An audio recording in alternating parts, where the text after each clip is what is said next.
the book of Exodus, chapter 16. Exodus, chapter 16, we'll read the first 4 verses, and then we'll read verses 10 through 17.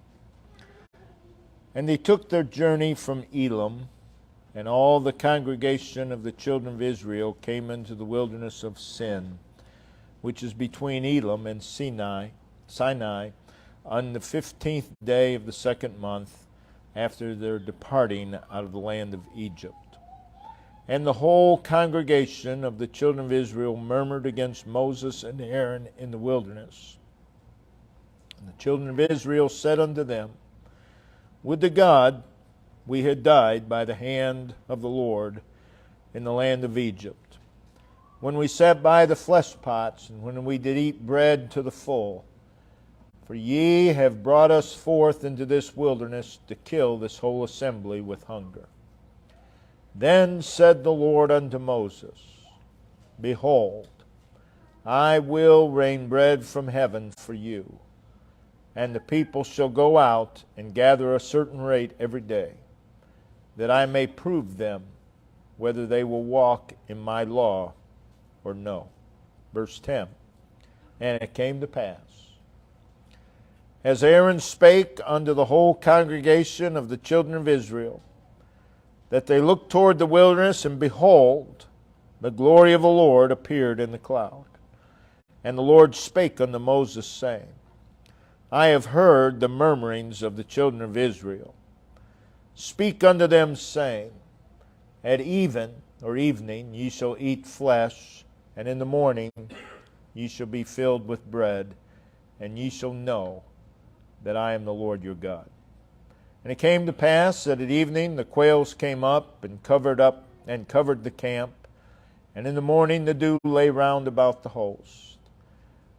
And when the dew that lay was gone up, behold, upon the face of the wilderness there lay a small round thing, as small as hoarfrost on the ground. And when the children of Israel saw it, they said one to another, It is manna, for they wist not what it was. And Moses said unto them, This is the bread which the Lord hath given you to eat. This is the thing which the Lord hath commanded. Gather of it, every man according to his eating, an omer, for every man according to the number of your persons. Take ye every man for them which are in the tents. And the children of Israel did so, and gathered some more, some less. So what is recorded here is an event in the wilderness wanderings of Israel. And there's much recorded in the book of Exodus and Numbers and Deuteronomy of Israel's wilderness life, and such is designed, of course, to teach us very valuable lessons.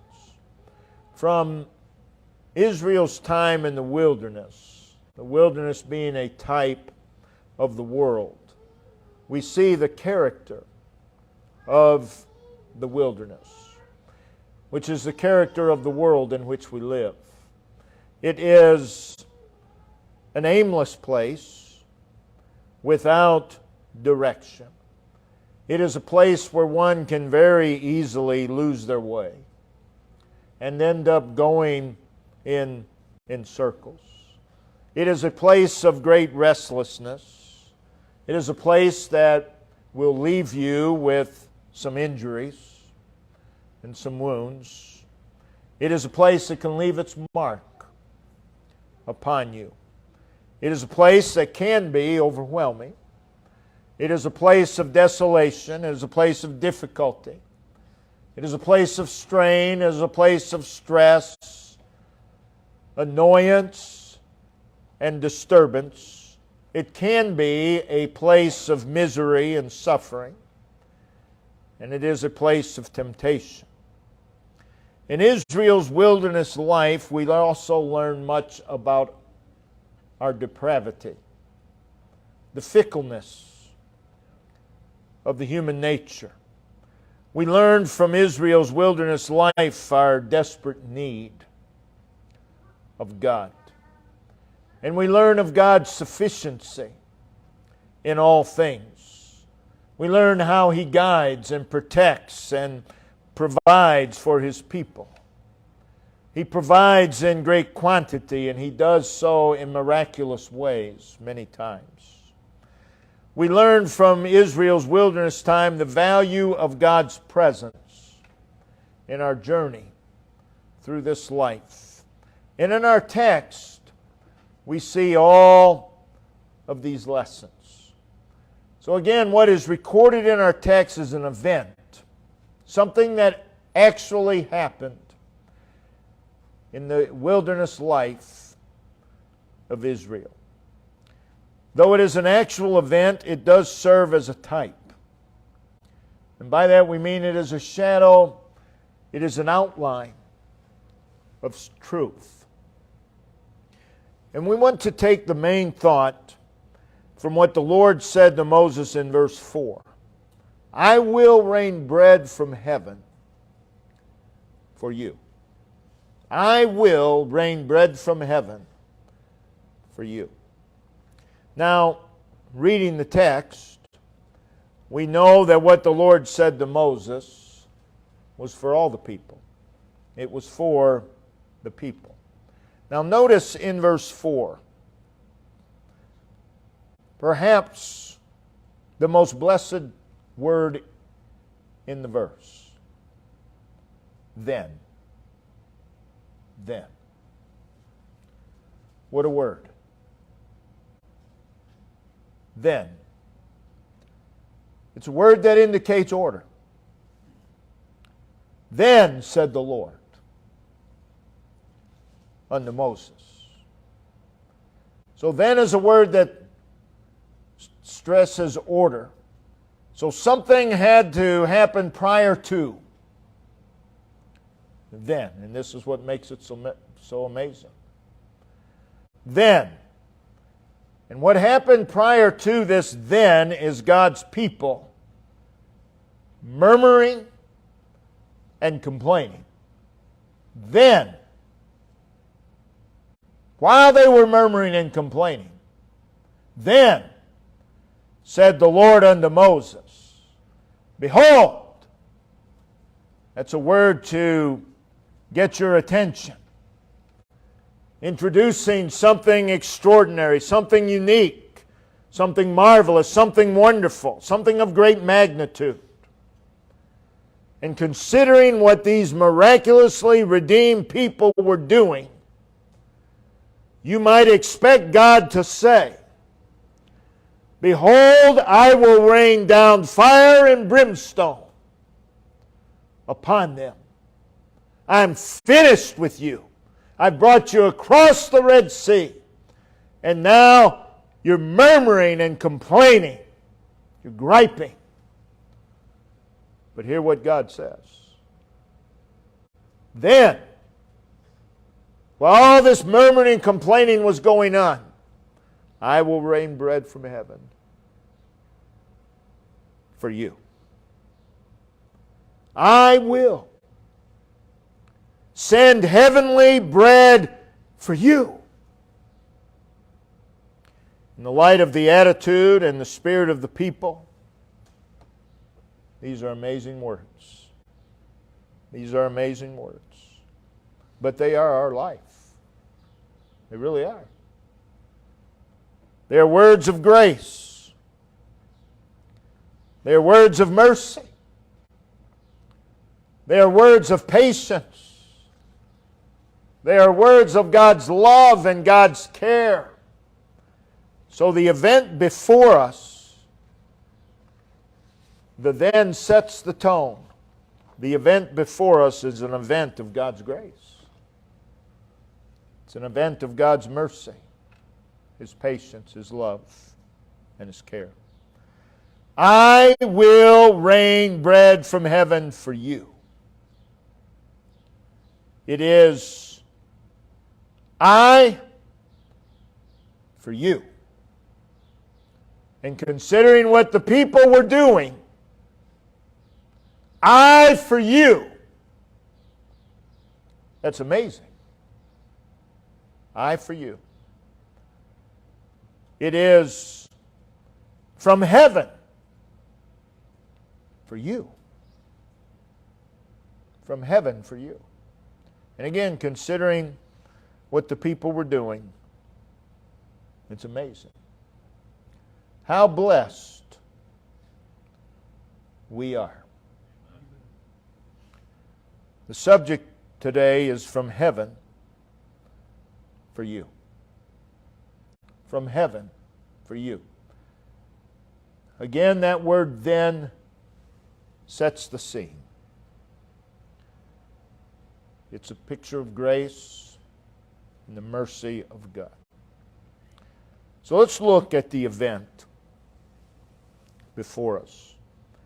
The book of Exodus opens with the Israelites in Egyptian bondage, which is a type, a picture of the cruel bondage and the oppression that every unsaved sinner is in.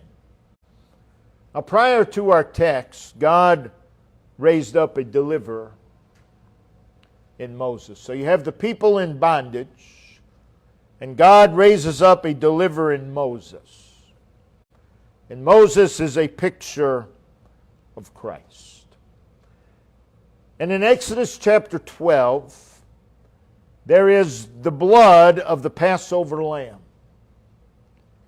slain for the people. A type, a picture of the atonement made by Jesus Christ. And in Exodus 14, Moses brings Israel in a miraculous way to the banks of the Red Sea. Pharaoh's army is in pursuit. And Moses, a type of Christ, stretches forth his rod, and by the almighty power of God, the waters roll back, and Israel goes across on dry ground. A type of salvation. When the last Israelite crossed over, Moses again stretches forth his rod, and God rolls back the waters, and Pharaoh and his army are swallowed up, they're drowned. A type of the victory that we have in salvation. So the book of Exodus is filled with these types. Now it's important for us to remember that what is typified is greater than the type. That's always the case. You and I that are saved have experienced something far greater than the type of Israel crossing the Red Sea. We have been liberated. We have been released. We have been rescued from a bondage far, far worse than Egyptian bondage. We have been loosed from the power and grip of one far more fierce, far more cruel than Pharaoh. We, by the miraculous power of God, have been brought out of a spiritual grave. We have been rescued out from the weight of sin and death. We have been lifted. We have been loosed from the filth and the guilt and the condemnation of sin. We have been set free by the miraculous power of God. We have been set free from the grave of alienation and estrangement from God, all by the power of God. We've been released from spiritual bankruptcy. So for us that have been saved, our salvation is far greater than Israel crossing the Red Sea. And coming to our text, this miraculously redeemed people, verse 1, They are now between Elim and Sinai in a place called the wilderness of sin.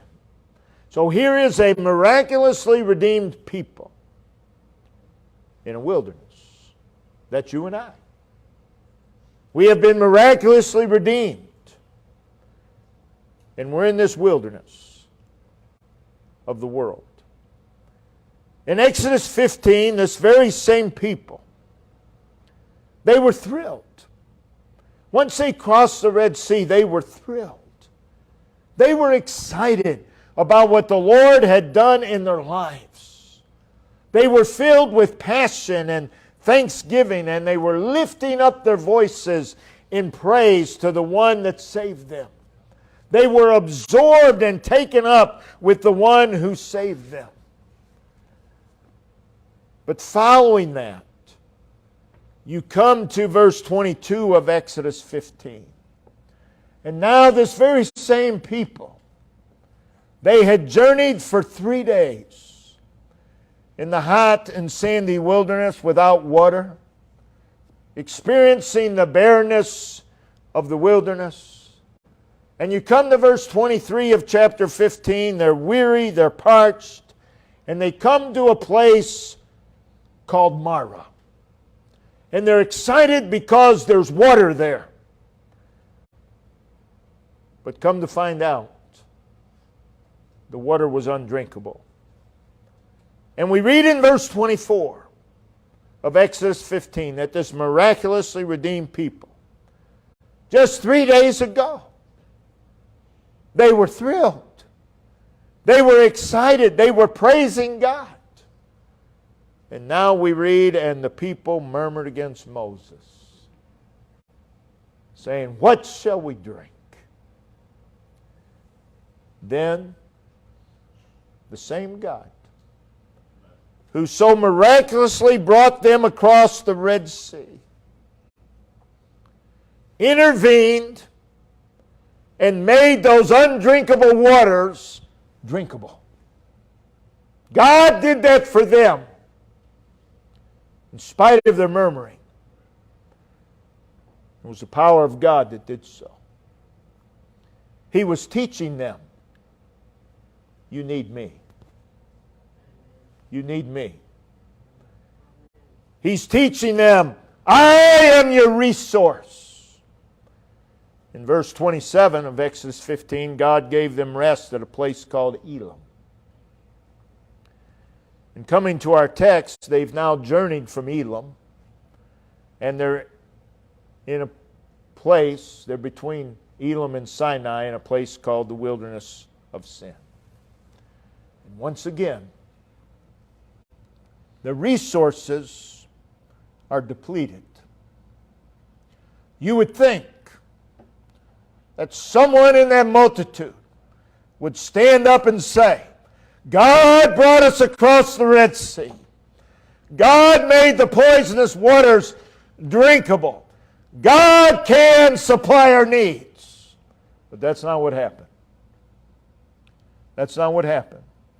In verse 2, the whole congregation of the children of Israel murmured. God had shown up in their lives in Egypt and did the impossible. God had shown up in their lives at Marah, doing what only God can do. God had refreshed them at Elim. Here is a people that has experienced God in their lives. And now they are in a place where God has brought them. And they're trying to figure it all out. And they're saying to Moses and Aaron, your deliverance of us, and first of all, Moses and Aaron weren't the ones that delivered them. God was. But they've already lost sight of God. Your deliverance of us has put us in a place where we cannot survive. How many times have you heard God's people say that? Well, I can't survive here. Oh, yes, you can. Because there's God. So they were murmuring. Here is a people who have experienced the miraculous power of God in their lives. And what are they doing? They are questioning God's ability to take care of them. In their murmuring, they are questioning God's wisdom. They are questioning God's power, His goodness, His love, His faithfulness. And in verse 3, they revise history. We're good at that. Oh man, it was great back in Egypt. We had plenty to eat in Egypt. And you've brought us out here to kill us. What a charge. What blasphemy. So they're saying, what they're saying is, oh, that God would just let us go back to Egypt. We ate good in Egypt. They didn't. But their memories are distorted. We had a weekly allowance in Egypt. Yeah, but you couldn't live on it. We didn't have to live by faith in Egypt. Really, it's a sad place when God's people don't have to live by faith. You're in a bad spot. We didn't have to trust in God in Egypt. Their hearts and minds are back in Egypt. That's true of a lot of God's people. So here they are, in a barren and desolate place. They're tired. They're hungry. They're thirsty. They're irritable. And they're pretty messed up in their thinking. And they have an attitude that is afar off from God.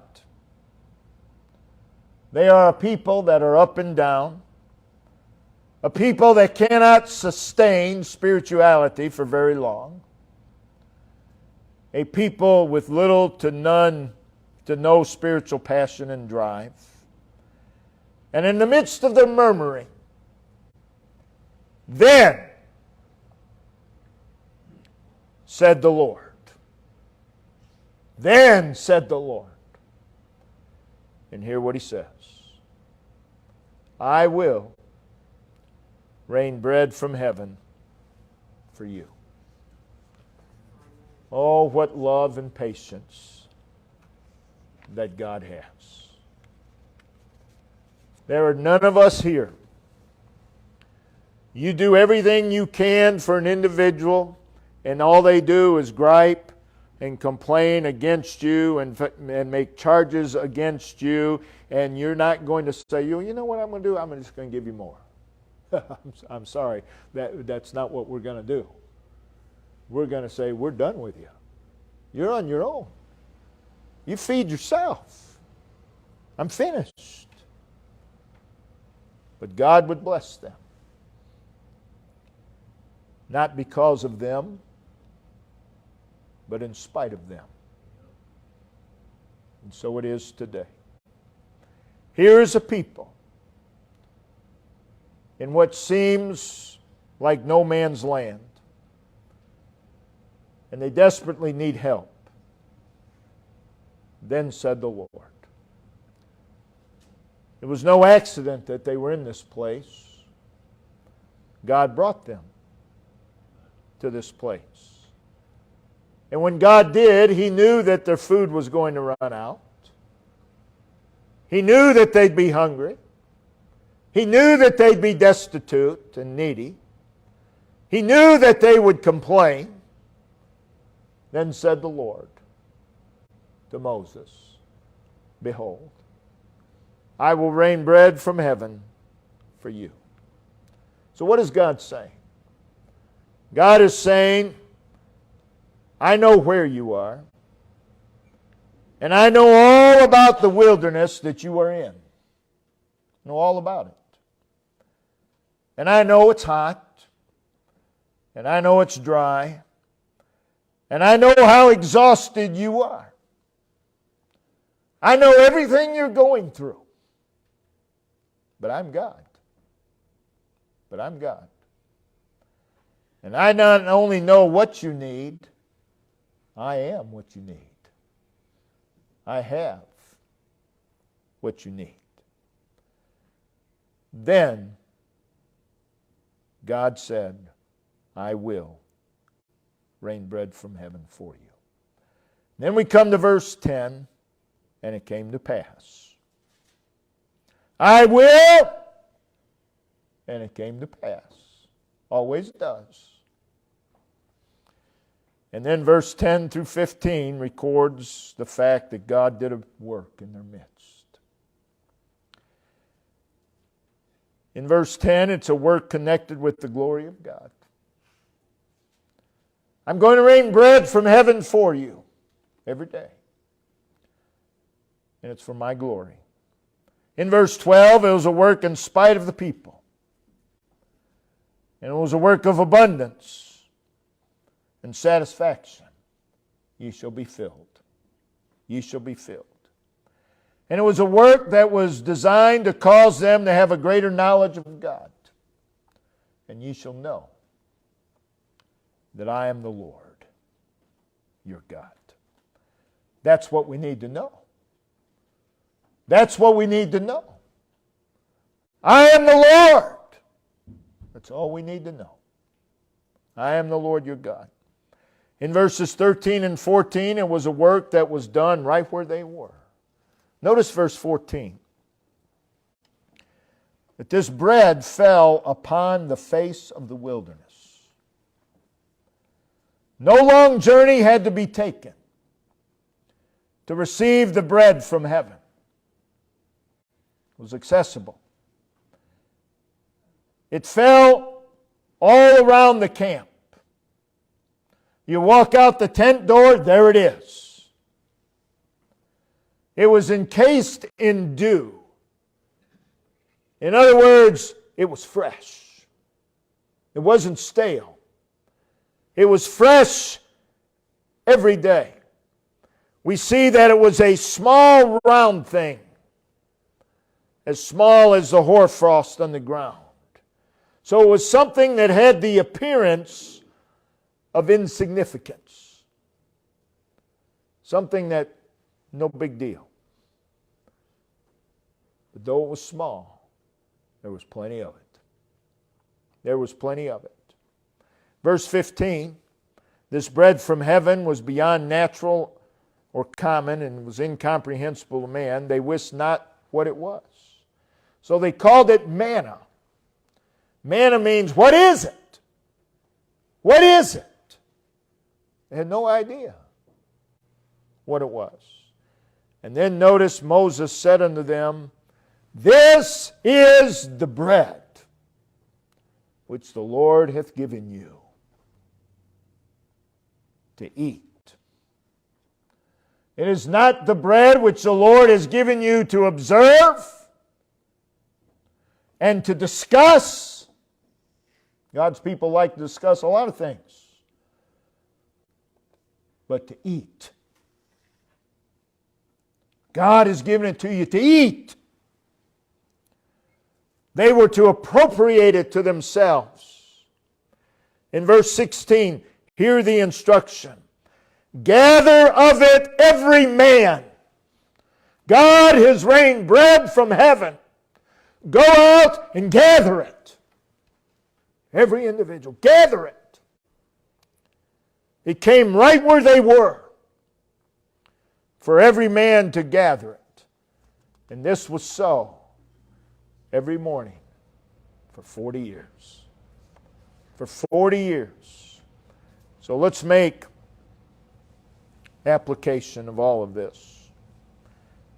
For you and I that are saved, here we are in the wilderness of this world.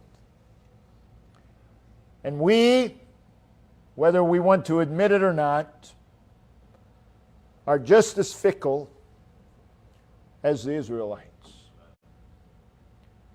And we are just as undeserving as they were. But we hear God say, behold, I will rain bread from heaven for you. I believe if I listen,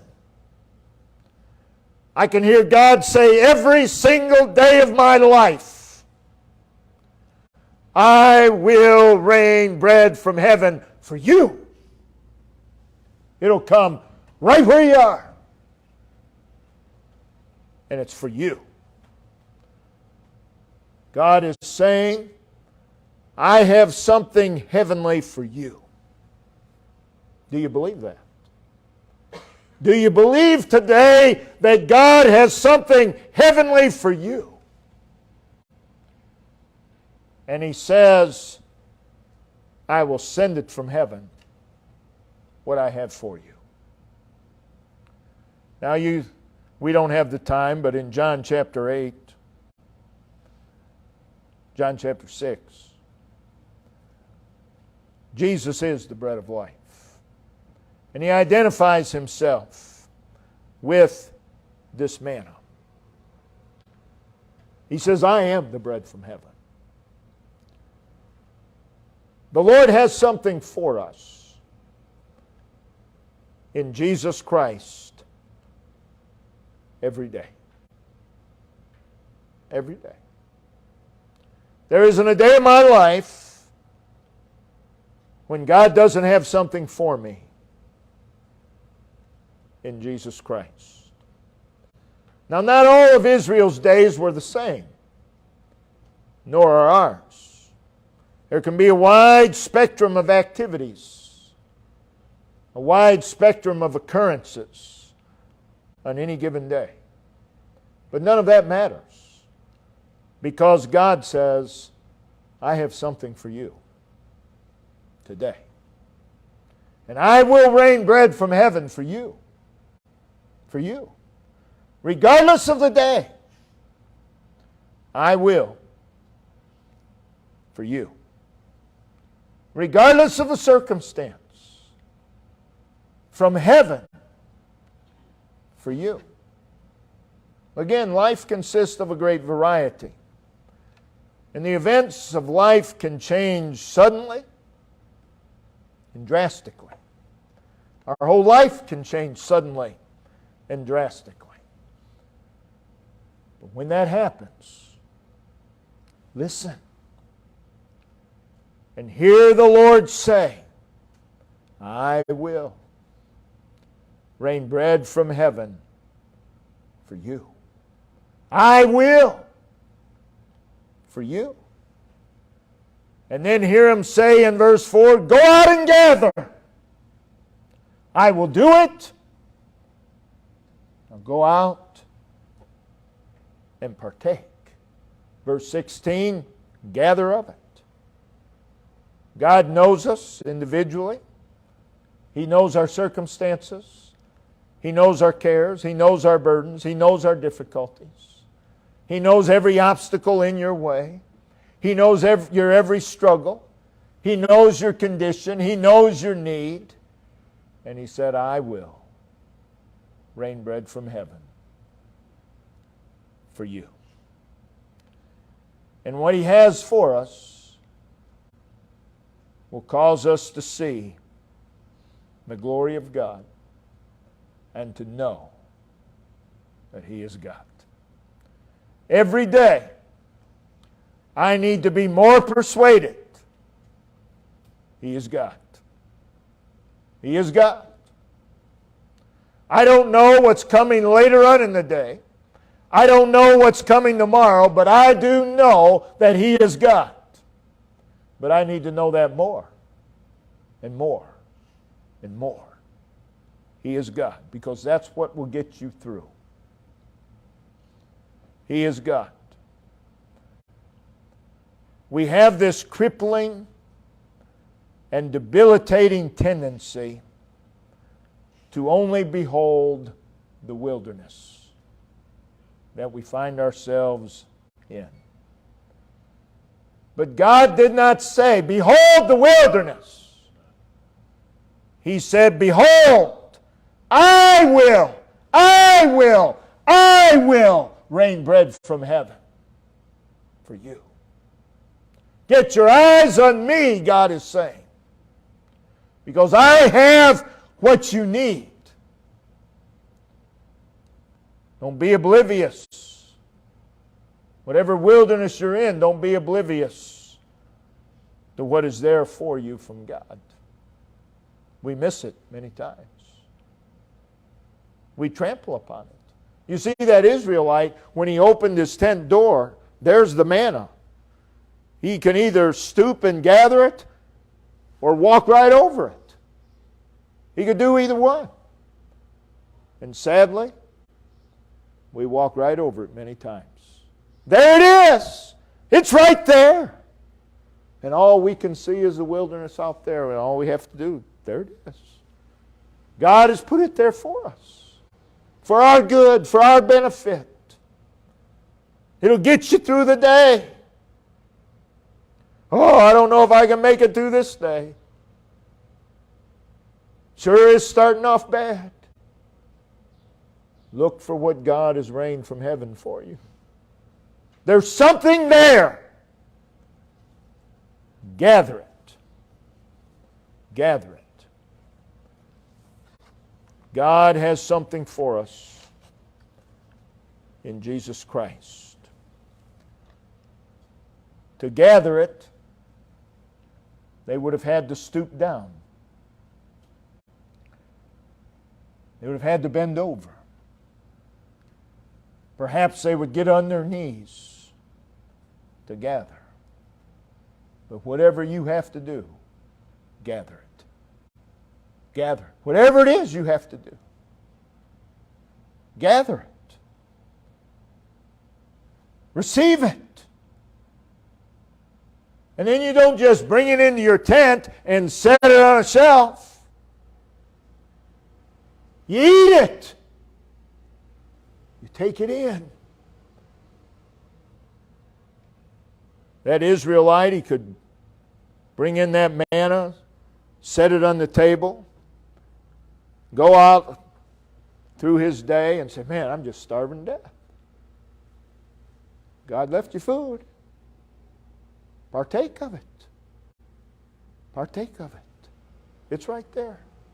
How many times you hear God's people say, well, God just doesn't bless me like He blesses others. Oh, He does. You're just oblivious to it. You got your eyes on the wrong thing. God sustains His people. Gather it. Gather it. Receive it. Eat it. Whatever it is God has for you. I will rain bread from heaven for you. What a rain. What a rain. And I believe it occurs every day for God's people. I believe it rains every day for God's people. What we need for that day comes down from heaven for us. And we're too caught up with other things to even notice it. And God's people today, much like Israel, there they are, trying to figure things out, questioning God, exhausted, hungry, thirsty, irritable, moody, messed up in their thinking and in their attitudes, and oblivious to what God rains down for them every day. Oh, that we would not be oblivious to what God has for us every day. That we would look for it. Do you believe that God has something for you in Christ every day? Do you believe that? If you don't, then that's another problem. But do you believe that? I believe everybody here believes that. God has something for me in Christ every single day. Do you look for it?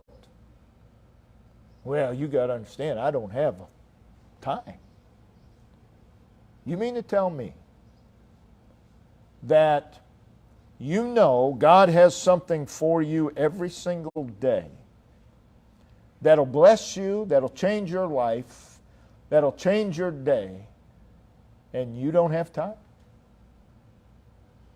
That's an excuse. Because if someone says, hey, if you can take a few minutes out of your day, I've got a couple $100 there, I'll be glad to give you. Guess what? You're going to do it. You're going to do it. Why? But we're too busy. Well, I don't have time. I wish I did, but I don't have time. No, you don't. You don't even wish you did. Something's wrong. If you don't have time to take what God has for you every day, that is a serious spiritual disease.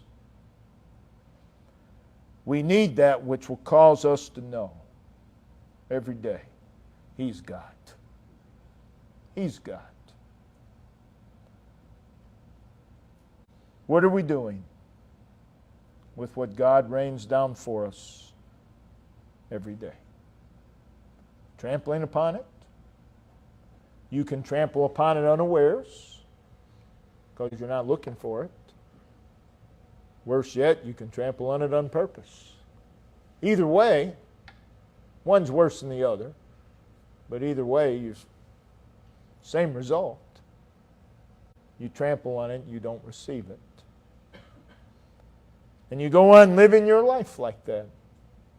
Life goes by fast, goes by quickly. You say, man, where's the time gone? Just think of all you could have gathered. You realize how different our lives would be if we gathered everything that God has for us? We haven't even come close. We just gather a small portion and we trample on the rest of it. But if we would gather everything that God has for us, you wouldn't have irritable, moody children of God. They wouldn't even exist. They'd be extinct. God help us to realize that God has something for me. No matter how bad the situation might be, God has something for me in this situation. I need to look for it. I need to pay attention. And I need to gather it for myself. Brother Ben, if you'll come and lead us in a verse of song.